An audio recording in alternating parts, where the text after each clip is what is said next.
কিছু মহিলা আছে না বাঁশ মার্কা গলা, সিলনানি মারে মাটি কাঁপাই হালায়। আপনাদের এলাকায় নাই মনে হয়? আছে। আবার দেখবেন যে মহিলার গলা বাঁশ মার্কা, ওই মহিলার স্বামী আবার থাকে দেখবেন বিলাই মার্কা।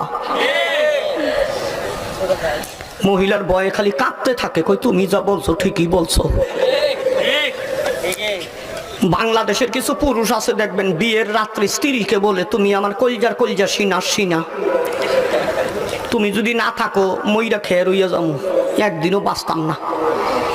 এই জন্য বেরিয়ে কয় চামচাটা তো বালাই পাইছি রে, কালকের থেকে আমার কাজ হইল ওর মায়েরে আর ওর বাবারে, বুড়ার বুড়ির যদি সংসার থেকে সরাইতে পারি তাহলে আমার সাথে পাইকে আমি খালি গুড়া ওসা জুতা পইরা টক কইরা পাহাড়পুর যাইয়া ঘুরমু।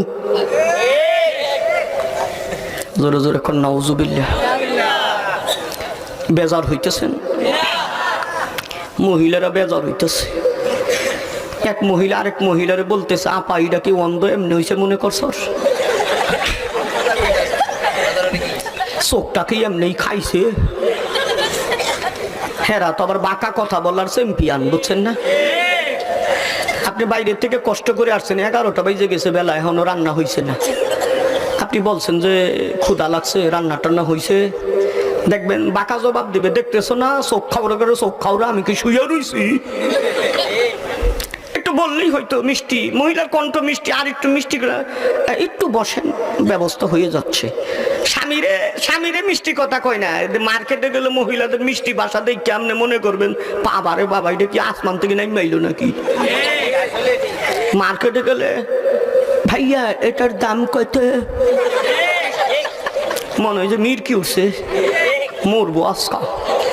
আর বাড়ি তাইলে মনে হয় যে স্বামীর সামনে যে ভাষায় কথা কয় মনে হয় কুকুরে কামড়াইছে একেবারে।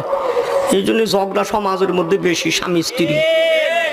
অধিকাংশ সমাজে ঝগড়া হয় মহিলাদের বাঁকা কথার কারণে। ওরা সুস্থ জবাব খুব কম দেয়, মহিলারা আসে নাই নাকি? যাক, বাড়িঘরও কম আশেপাশে আপনাদের। যাই হোক, মা বোনেরা বেজার হবেন না। আজকে যেই ঘরের পুত্রবধূ আপনি, এই ঘরে একদিন আপনি বউয়ের শাশুড়ি হবেন।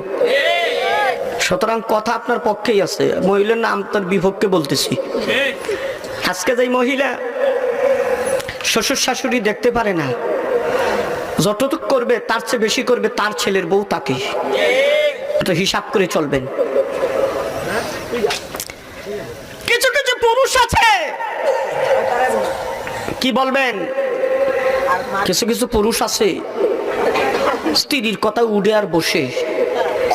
এই পুরুষগুলো নিজের মা তার চোখের সামনে চোখের পানি ছেড়ে কাঁদে, রাত কাটায়, দিন কাটায়, মগা মার্কা কিছু বলার সাহস পায় না।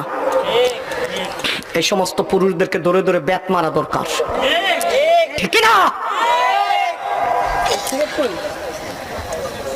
এই ঢাকা শহরের সদরঘাট এলাকায় মাহফিলে গেলাম,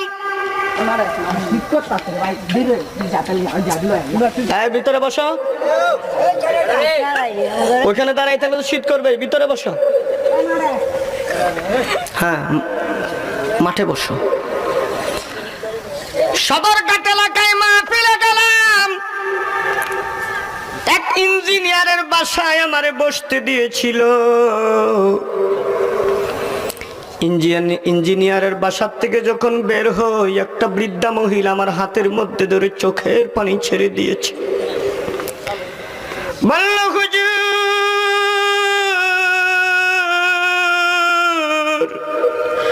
মুসলমান, আমি আশা করবো আল্লাহ জিন্দেগীর সব গুনাহ মাফ করে জান্নাত নসিব করবেন। জোরে কোন আমিন। যারা মারা গেছে মৃত্যুর পরে তাদের ব্যাপারে আমাদের কোনো কথা নাই, সে দুনিয়ার সবকিছু ছেড়ে চলে গেছে, দুনিয়াতে আর তার করে পাওয়ারও কিছু নাই। আমরা তার জন্য দোয়া করি, ঈমান যদি থাকে, ঈমান নিয়ে যদি যেতে পারে, আল্লাহ তাকে জান্নাতের ব্যবস্থা করে দেন। জোরে কোন আমিন। আমরা কারোর সাথে শত্রুতা করি না, তবে করুণায় আল্লাহ আলাদা করে দিয়েছে, কে ঈমানদার কে বেঈমান, ঠিক না? দুই একটা ঈমানদারও মরতে পারে, সেটা একটু আপনি যদি ধান গাছে ঘাস উঠাইতে যান, দুই একটা ধান গাছও উঠা যায়, ঠিক কিনা? এই কোরআনের হেফাজতের দায়িত্ব আল্লাহর হাতে। দুনিয়ার কাফের মুশরিকরা আজকে স্লোগান তুলেছে, আল্লাহর কুরআনুল কারীমের সূরাতুন নিসার 11 নম্বর আয়াতকে নিয়ে ষড়যন্ত্র করছে। আল্লাহর কোরআনের এই সূরা নিসার 11 নম্বর আয়াতটা, যেই আয়াতের ভিতরে আল্লাহ নারীর পুরুষের সম্পদের অধিকারের কথা বলেছে, যেই আয়াত বাবার সম্পদ নারীকে অর্ধেক দিয়েছে, পুরুষকে ডাবল দিয়েছে, এটা সমান করার জন্য আইন করার চেষ্টা করা হচ্ছে। জোরে জোরে কন্না উযুবিল্লাহ। আপনারা কি নারী পুরুষের সমান অধিকার চান? সমান অধিকার, অধিকার তো একটু বেশি আছে, ওখানেও তো বেশি আছে, নারীদেরই অধিকার বেশি। সমান অধিকার হইলে একটু সমস্যা আছে। ব্রিটেনে সমান অধিকার, ওইখানের একটা ঘটনা আপনাদেরকে বলতেছি। একদিন রাত্রে বেলায় ব্রিটেনের স্বামী স্ত্রী ঝগড়া লাগছে এক পরিবারে। ওইদের দেশের আবার 999 চাপলেই যে কোনো সময় পুলিশ এসে যায়। তো চাপছে, পুলিশ এসে গেছে। পুলিশ এসে কয় আপনাদের কি হয়েছে? কয় আমি, মহিলা বলতেছে, কয় আমার স্বামী আমার অধিকারে হামলা করেছে। কয় কেমনে? কয় আমার ছোট কালের ক্লাসমেট আজকে আমার বাসায় বেড়াতে আসছে। আমার স্বামীরে বলছি তুমি তো প্রতিদিন থাকোই ঘরে, আজকে থাকার জায়গা নাই, আমার ছোট কালের ক্লাসমেটটা আসছে, আজকে রাতটা আমার সাথে থাক, আমার ঘরে থাক, তুমি একটু বাইরে কোথাও থাকার ব্যবস্থা করো। বেড়ায় কইটা কথা হইল। পুলিশে কয় না, এটা তোর স্ত্রীর অধিকার, তোর সাথে থাকবে না কার সাথে থাকবে এটা তার অধিকার, সমান অধিকারের মধ্যে পড়ে, তুই বেটা বাইরে যা। এই কথাকে পুলিশ পিটাইয়া লোকটারে বাইকে দিতেছে। এই সমান অধিকারকে আপনারা চান? এমনি যে অবস্থা, কঠিন অবস্থা, আমি সেই দিকে যাচ্ছি না, বেশি কথা কইলে আবার মহিলারা যাওয়ার সময় আবার খাদ্যের সাথে যদি বিষ মাহাইয়া মাইরে হালায়, অন্ধ হাবেস। যাই হোক, কেন বাবার সম্পদ নারী অর্ধেক পাইলো, কেন পুরুষ ডাবল পাইলো, এই আয়াতের তাফসীরটা শুনবেন না চলে যাবেন? উনি চলে যাচ্ছেন কে নাকি? বিসমিল্লাহির রহমানির রহিম। ইউসিকুমুল্লাহু ফি আওলাদিকুম লিয-যাকারি মিসলু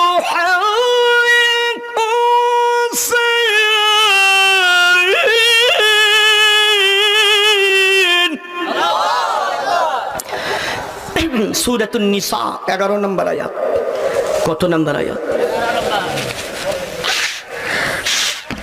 কি নাম সূরার? সূরাতুন নিসা।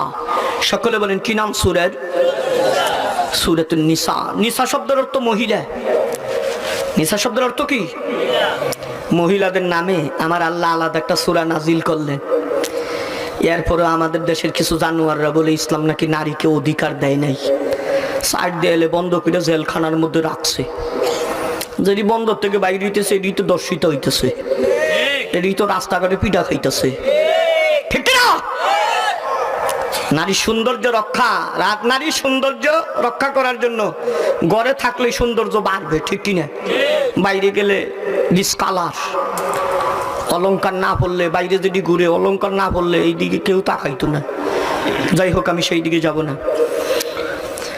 পবিত্র কুরআনুল কারীমের সূরাতুন নিসার এই আয়াতটা আমি সহজভাবে আপনাদেরকে বোঝানোর জন্য একটি ঘটনা টেনে নিয়ে আসছি। এই ঘটনাটা আপনারা খেয়াল করে শুনলেই আয়াতের তাফসীরটা বোঝা আপনাদের জন্য সহজ হয়ে যাবে। খেয়াল করে শুনবেন। আজ থেকে ১,৫০০ বছর পূর্বে আরবের মাটিতে এক রাত্রে দুইজন গর্ভবতী মহিলা, কি মহিলা? দুইজন গর্ভবতী মহিলা একই রাত্রে ঘুমাইয়াছিল। শেষ রাতে দুই মহিলার গর্ভের থেকে একই সাথে সন্তান হয়। এক মহিলার গর্ভের থেকে ছেলে সন্তান হয়, আরেক মহিলার গর্ভের থেকে মেয়ে সন্তান হয়। ছেলে সন্তানের মা বেহুশ হয়ে জমিতে পড়ে যায়। এই ফাঁকে মেয়ে সন্তানের মা ছেলে সন্তানটাকে চুরি করে মহিলার সামনে মেয়ে সন্তানটা রাইখা দেয়। কাজটা ভালো হইল না খারাপ হইল? খারাপ কথা শুনলে কি বলতে হয়? নাউজুবিল্লাহ।